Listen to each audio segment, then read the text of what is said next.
Grand Rising loves, this is the altar spread for the collective today. And the sacred geometry that showed up today is Toltskin. Now, this was used by the ancient Mayan civilization, and they were known as the master timekeepers.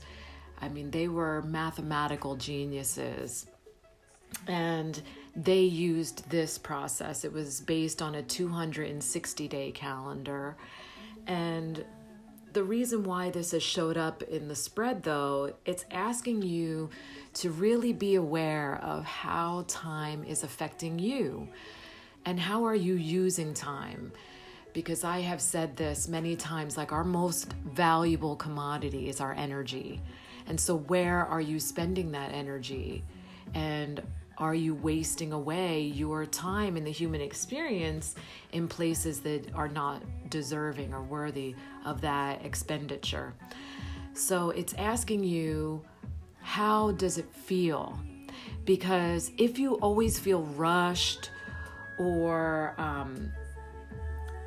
like you don't have enough time, you are more than likely expending your energy in places that it shouldn't be. And so be very aware of how time is affecting you and how you are feeling about that. And then be brutally honest with yourself. These things need to be cleared, right? And so it's pretty interesting that things that I've been talking about for a really long time in my spiritual teaching are showing up like in memes and stuff in a very light level of it. But those who are aware can feel the deeper layer of it. But we're still calling out the denser energy to do the work. Like, that's why we're here. That's why we're in the human experience. Yes, to marinate in sublime, sensual experiences, but also to put in the work for the entire consciousness. And there are those of us that are doing a whole lot of work for all of you. So pay attention to time, how it's affecting you, how you feel about it. Now the journey showed up, but the journey showed up in reverse. So the journey is what we're all on, right? We're all on this path. And even though we are one, we are not the same. And there are some that have been on the path far longer, who are further progressed. And this is, multiple lifetimes. This is soul wisdom and knowledge. So no, we're not all the same. And it's not egoic to say that, but you got to keep your ass in check. And I'm constantly doing that, making sure, what am I saying? Is this from ego or is this from my heart? And so when I go into these things, I first meditate first, make sure that my heart is so open.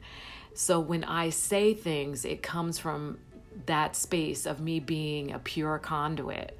I don't think before I speak, and it's always been that way, and that's exactly how I teach my children. But the journey is telling you, pay attention. It's saying you have actually created in your mind expectations of the destination already. That's why it's in the reverse. It's saying you really don't know where the fuck you're going. And that's the whole point of surrender, is that, yes, we've planned this, right? We plan this, and that's when free will actually exists. Free will doesn't exist in the experience. And if you want to have this conversation, we can talk all damn day about it.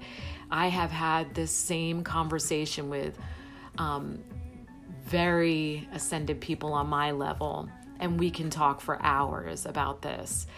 And I invite that conversation because that's my jam. I love having those types of conversations instead of the weather and trying to inspire people who are unwilling to do the work. It can be exhausting. Anyhow, the journey showing up in reverse is saying, let go of what you think you know, because it's the ego that thinks it knows. It's not the spirit. The spirit already planned this. So the spirit has no issues entering a space of surrender, because the soul, the spirit, knows that it is the infinite observer, that it's just the experiencer. It knows that it's here for the ride. So journey showing up in the reverse is basically saying, get the fuck out of your ego. Forget about what you think you know and just ride it. Ride it. And so that brings us back to time. If time feels like it's out of control, more than likely you're in your ego. Get the fuck out of the ego. Okay, so apophyllite is the stone that showed up today. I get so excited when some of my rarer stones show up because I love these babies. And, you know, crystals work because they're not rocks, because they are actually living things. So my crystals, whenever I get a new one, I always feel like I'm rescuing, you know, like how some people go to the Humane Society and rescue animals. I'm rescuing crystals when I get a new one because these are living things. And I work in complete partnership with these allies. And so this is apophyllite. I want to see if I can get the light so you can actually see that it has layers. It's so beautiful, this baby. There. Isn't that beautiful? I'll just be quiet for a minute so you can.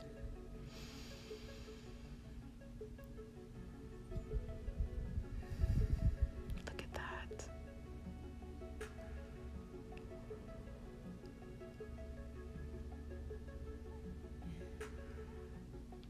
So apophyllite has shown up.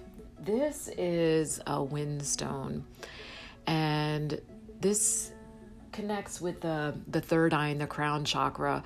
But apophyllite has shown up to tell you to follow wisdom, not knowledge. So this ties in, and I love this.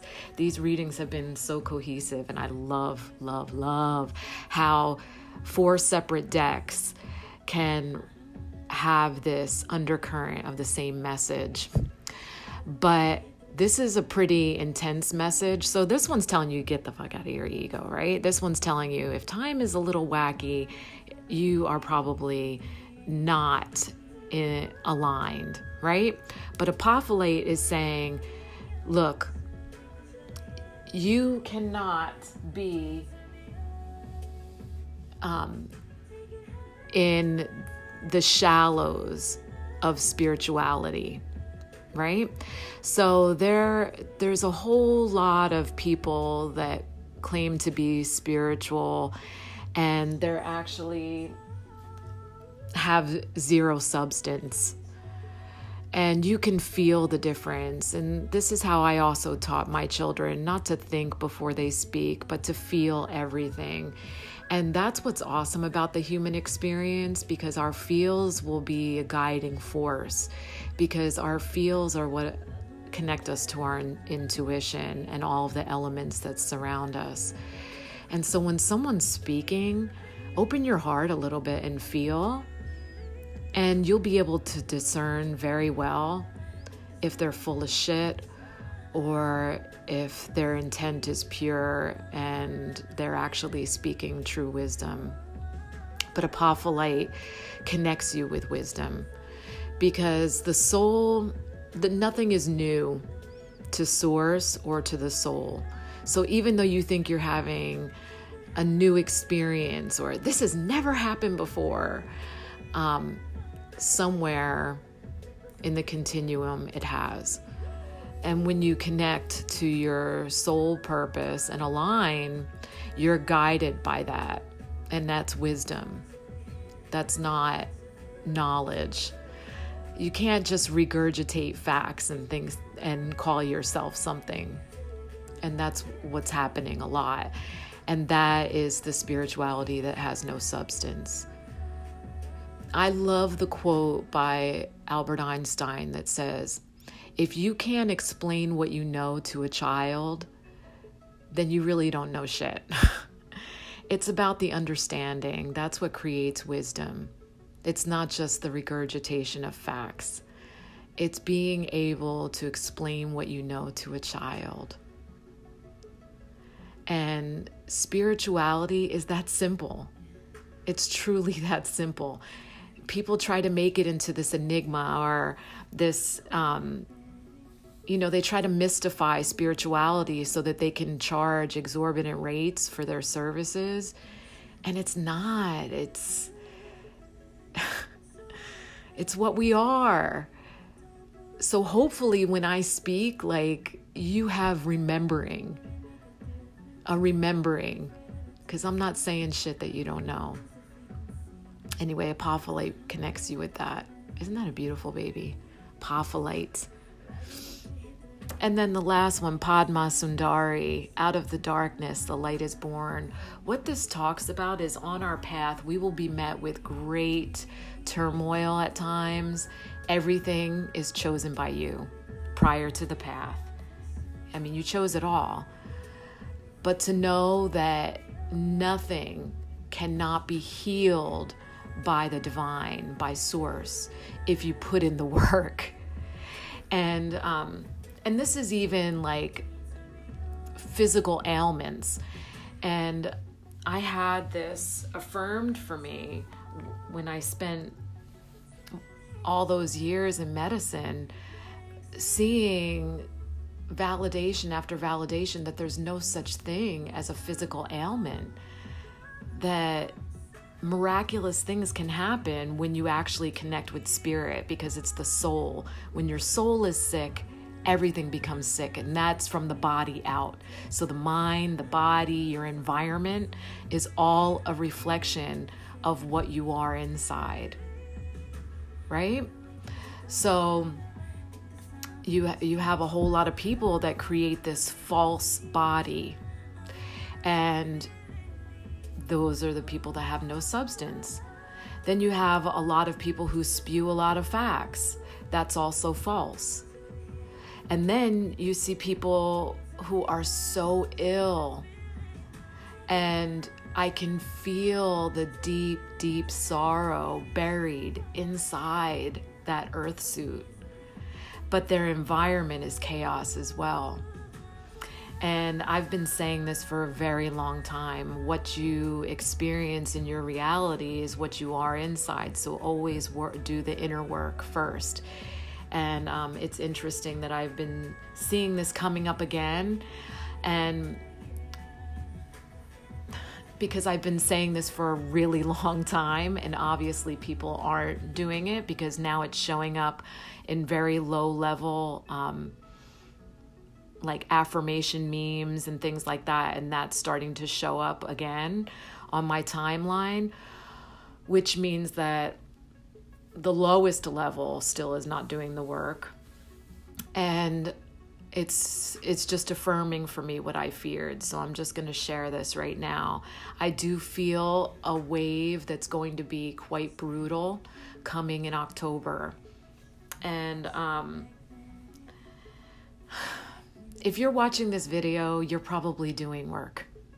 So I thank you. And I so appreciate you. I am grateful for sharing this path with you. I feel you. I see you. Spread the word. Spread the word. Inspire those around you. Plant the seeds.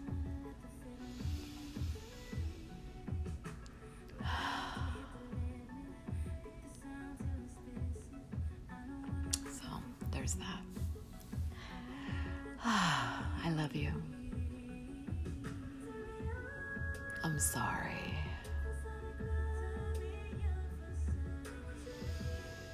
Please forgive me.